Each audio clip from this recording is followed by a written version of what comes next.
Hello and welcome to Dr. Randy and Paws, Reflect and Heal. This is a great day because we're going to be speaking to definitely one of my favorite people and someone who's going to very much enlighten us about our microbiome, our animals' health and wellness, and how we can really make a huge change. I want to let you know that Paws, Reflect and Heal is being brought to you by Paws Veterinary Center here in Tucson. We are an integrative veterinary practice that reflects on a transformative type of medicine where we offer all of the great Western therapies along with a lot of holistic or complementary therapies. And also want to remind our listeners that any questions you may have for myself or Brandon can go right to our website, which is Randy at drrandyaronson.com. So please feel free to send them along. We'll answer them post podcast and get back to you. And hopefully this is just going to be one of many that I'm going to do with Brandon. So let me introduce Brandon Burch to you. Brandon is director of AnimalBiome Veterinary and a very knowledgeable individual in health and wellness for our pets. This is a technology that I have told our listeners before I brought to my practice a number of years ago. And it has been the greatest boom to our practice as far as the quality of wellness and health that I can achieve. We're going to talk about different conditions that it's useful in. We're going to talk about that it's useful in basically getting our animals started in life. And this is kind of what Brandon and I have been working towards, that we're going to start our puppies with wellness with this type of technology. But first I'm going to ask Brandon to just give you a little background about himself, and then we'll talk a little bit about biome. Brandon, it's yours, buddy. Yeah, absolutely. Thanks so much, Dr. Aronson. Appreciate you. Sure. So started with regards to AnimalBiome Veterinary about 3 years ago now. And, before that, my educational foundation was really kind of brought up within regards to veterinary medicine. So I went to school, got my bachelor's in science for biomedical science, biological sciences, got into virology, and then jumped over to Western University for a couple of years. My entrepreneurial spirit, however, made me decide to choose a different course and really decided to jump into the diagnostic and entrepreneurial space within veterinary medicine.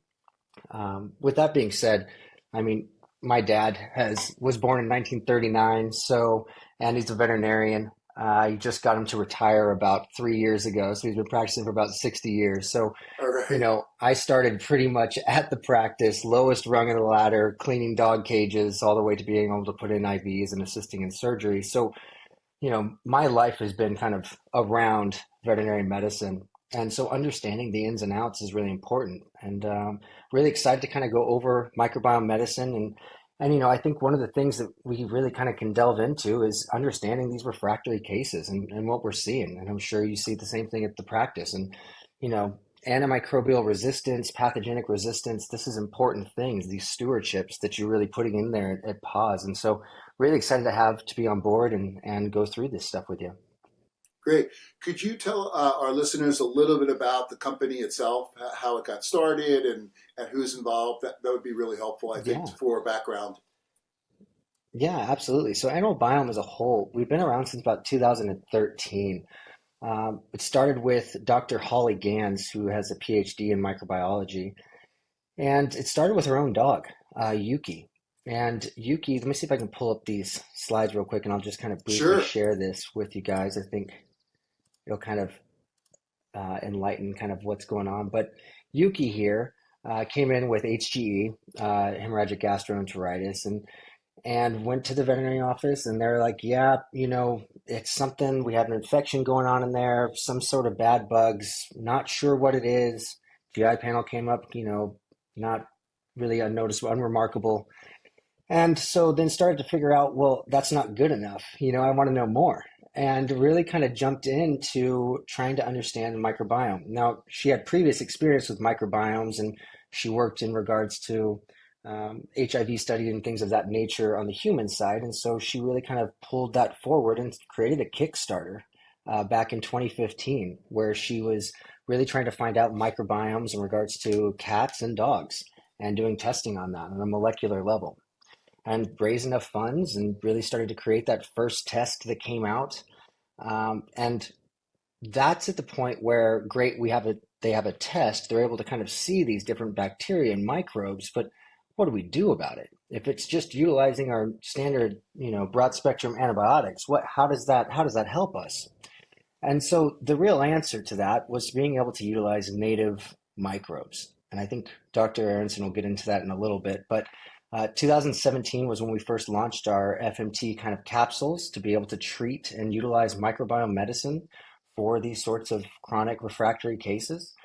We really started to expand that microbiome medicine line. And, AnimalBiome Veterinary, we've been around for about 3 years. We started, I think Dr. Aronson was one of our first clients.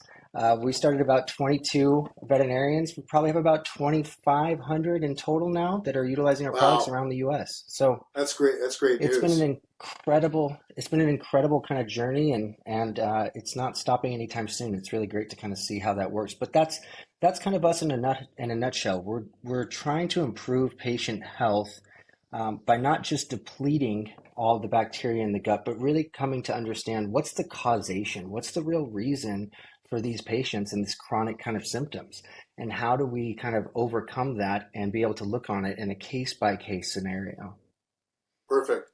Perfect. So let's go back and talk a little bit about what microbiome is. I'm still amazed because I'm watching TV now and seeing commercials for humans on vitamins that basically say, "Oh, this really helps your biome," and yet I would say honestly, about 50% of my clients that I see, and I'm getting a fairly selective group, still don't know what microbiome is. So talk a little bit to that if you could, Brandon. That would be really helpful. Yeah, yeah, absolutely. So, in essence, a microbiome is like a diverse collection of microscopic organisms, and they typically reside within a living space. So, today we're going to probably talk mostly about gut microbiomes, but it's not just the gut. I mean, there's skin microbiomes, there's ear, oral microbiomes, microbiome in the mouth. I mean, there are microbiomes found on rocks. And so understanding this kind of complex diversity of bacteria and microbes and really creating and taking up this space is a big thing. And we're talking about a whole health aspect. You know, with regards to the gut, there's that old adage that always said, you are what you eat. And, that was one of the things that everybody was like, yeah, yeah, yeah, we understand. But now, with the technology and the science that we have, we actually can say and truly show you are what you eat because these foodstuffs that are coming down into the gut, they have to be processed, they have to be digested, and those metabolomes and everything else, proteins, short chain fatty acids, they all have to be going somewhere to be able to make the body function properly. And that's really what the microbiome is about, creating a sort of eustasis or a homeostasis, a balance in that gut in order to provide proper digestion and absorption for your body. Right. And as Brandon alluded to, we have biome everywhere. The most important thing reason why we're focusing on the gastrointestinal system right now, but we could mention some of these other places too, because I know we're moving towards that, is that 70% of our immune system is in our bowel. So when we talk about dis-ease, things that are not happening correctly in the body, we have to really look at what is the situation in that GI tract, and also what kind of inflammation are we creating. People know the terms leaky gut syndrome, inflammatory bowel disease.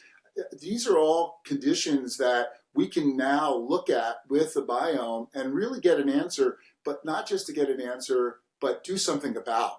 I am so excited because we used to guess. We were guessing on what food would actually help that situation, what supplement would really help that situation. And I have to tell you, I think I told you this, Brandon, but I went to Dr. Andy Weil's Integrative Summit a couple weeks ago here in Tucson. 1,500 DOs, MDs, nurse practitioners, uh, uh, naturopathic doctors, and one veterinarian, and that was me. And what was really exciting about it, I'm not bragging about that, but what was really exciting about it is I approached the head of pediatric gastroenterology at Stanford University. This lady is the top. And I Right. listened to her lecture, and while I was in there, I raised my hand at the end and I said, I didn't hear anything about microbiome. And she said, well, I'm embarrassed to tell you that we don't know what to do with it. we're still working in the microbiome lab. We're still not sure about how to treat it. They do specifically, Brandon mentioned FMT, which stands for fecal microbiome transfer. They do those directly for things like C. diff or C. perf in our bodies. But she actually alluded to the fact that we as veterinarians are way ahead of them in this technology right now because of what we're doing with AnimalBiome, the company itself.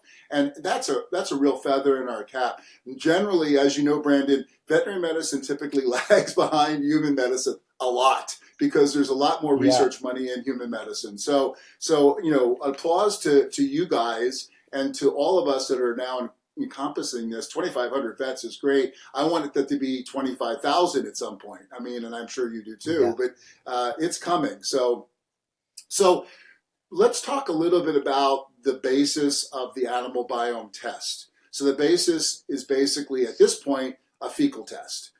Speak a little bit to that and the information that it yields. And I don't know if you want to delve into any of your slides that show any of the reports. I know we can talk about that with certain conditions too, but just speak on the test itself. Yeah, absolutely. So as of now, we have a couple of different microbiome tests, and we're going to have more, certainly for our veterinary side. But we can talk specifically, I think, about the gut microbiome because that's the one that has the most information and where we're at as far as actionable insights. And in regards to the gut microbiome test, we utilize fecal testing. And the question is, why fecal testing? Why is that a deal? Why would you do that? Well, from what we've seen in research, it really is the best representation of what microbes are in the gut. And that's because when the feces is actually there, it passes down those bowels, the GI tract, you have that mucosal membrane kind of sloughing off into the actual stool. And so you get a fairly decent representation from the top of the GI tract all the way down to the large colon. And so great, now we kind of have this wonderful kind of test to be able to see what's going on inside. And the next thing is, well, how do we know what microbes are in there? I just talked about, that there's, all these different type of microbes and they're all coming. The actual number is pretty outstanding. The research is showing that there's about 100 trillion microbes in the gut. 100 That's trillion. incredible. So Yeah. it's nearly, research varies on how many cells make up a human, but realistically, the number average is around 37 trillion.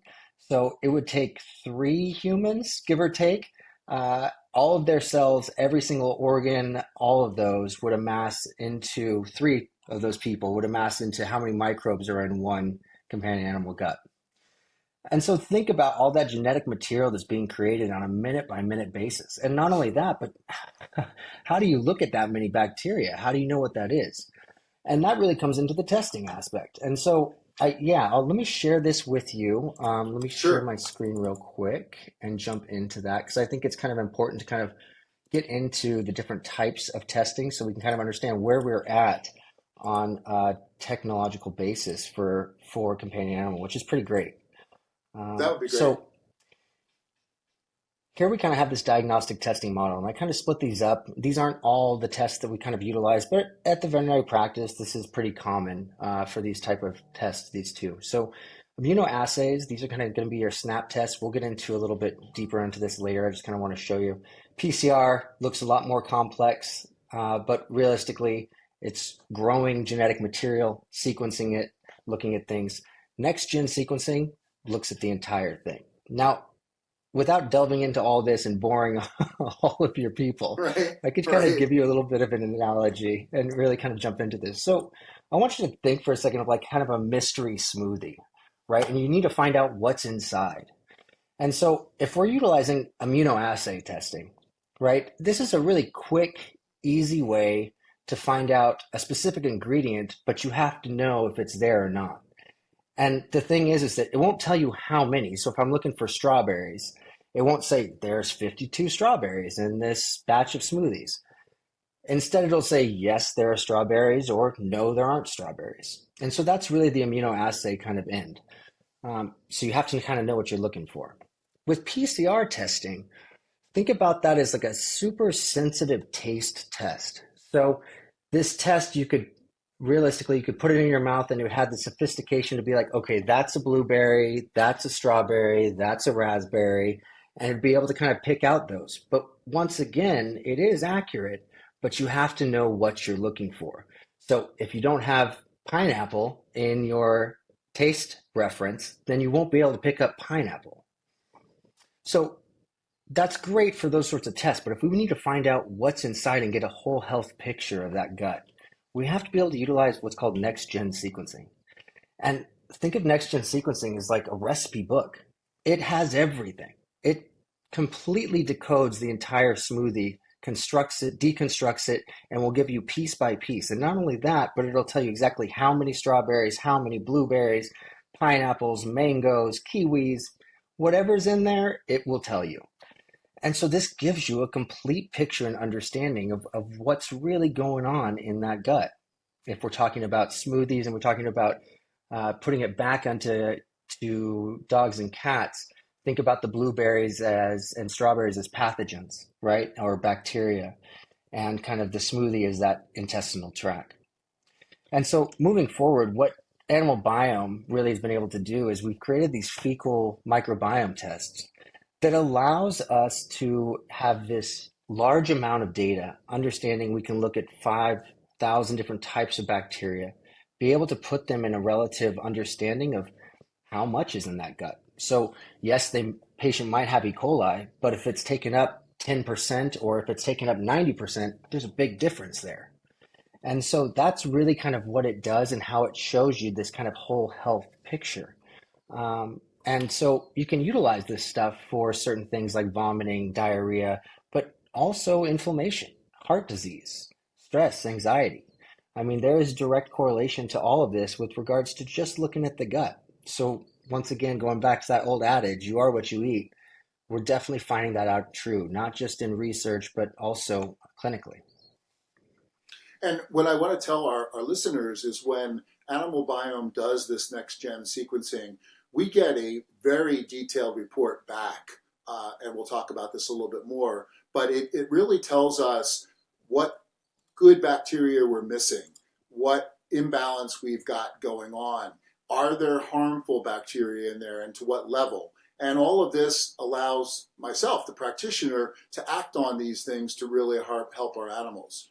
So one of the questions I get a lot from my clients and from people when I've talked about this on podcasts and whatnot is, so what diseases are we talking about? And when I talk about this, I talk about dis-ease, D-I-S apostrophe E-A-S-E, because I'm looking also in Chinese medicine at conditions, the whole animal, not just an individual situation. But I will tell you, this is where people get blown away. And I think I just finished this podcast with the Love Dog guys. We were talking about behavior. We see animals that come in, mostly the veterinary visits recently, a lot of them to me are in a couple different areas. One is gastrointestinal disease, which we're discussing, vomiting, diarrhea, malabsorption, that type of stuff. Also, allergy, severe allergy. I am dealing with this with our AnimalBiome research, and we'll talk about that. Also, cancer. In cancer, there's always a disruption of this biome situation, and we can help our animals. Remember, if we've got 70% of the immune system in the gut, we want that gut as healthy as possible to fight the cancer. The body has a great ability to help with dis-ease if we give it the tools. But the other thing is things like behavior. There's a huge gut-brain connection. It's being shown in papers in human medicine all the time. The trillions of bacteria that Brandon alluded to affect ganglion or nerve cells in the bowel, which goes specifically to the vagus nerve, also to the brain. And this is a huge situation. So one of the things that came out of this Love Dog podcast, because one of the guys is a nationally known dog trainer, is I wish veterinarians like you, Dr. Randy, would basically look at these things so that we could correct the biome to help with the behavior problems. If you've got inflammatory bowel disease, you've got colitis, you've got even just the imbalances, you're not feeling real well a lot of times, and that can make you really cranky. And think about our dogs. They can't tell us. Many times we are looking at where's the pain coming from, but this could be the beginning. So I want people to understand that this has very wide scale implications on what we can do in veterinary medicine and what we have been doing. And if I'm not mistaken, Brandon, I think you've run at least 100,000 tests through AI with this at this point, or is it more than that now? No, it's about that. It's about that in Okay, total. In our subsets and everything like that for healthy reference sets, so understanding what that core bacteria looks like, and happy to share a test. I have one pulled up as well to kind of at least give some insight to kind of show you from my practice. If sure. that's something you want to go over, we can definitely Yeah, kind of share let's that let's too. get to it. That's perfect. Yeah, I think people can Okay, see great. what we're talking about. That would be fabulous. Yeah, let me see. Hopefully I'm sharing the right one. I think I Sure. am. Yeah. So um, this is kind of how the test looks after you get everything all said and done. It will go over kind of what the bacteria is missing, that there's some. It will say whether or not there's harmful bacteria. So this is kind of your report summary. And this is for, let me see if I can share the other one. This is going to be a skin case. I wanted to kind of share the GI Right. one, but the skin case is pretty interesting on these ones. What ends up happening is that they actually have a very diverse collection of microbes, but they're not in our healthy reference ranges. So Right. really kind of interesting how this works. But with this sort of thing, so we see here, over here on the side, we kind of have these markers and we kind of have our healthy reference ranges here.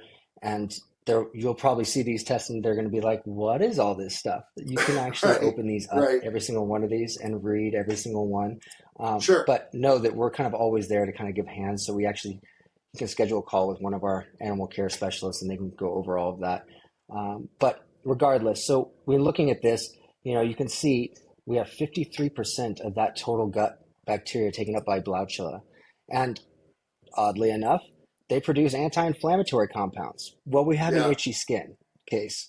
And so the body's saying, something's wrong. We need to have these anti-inflammatory microbes in abundance so that we can decrease this inflammation. Now, that's what's occurring inside. And we can see that visibly here.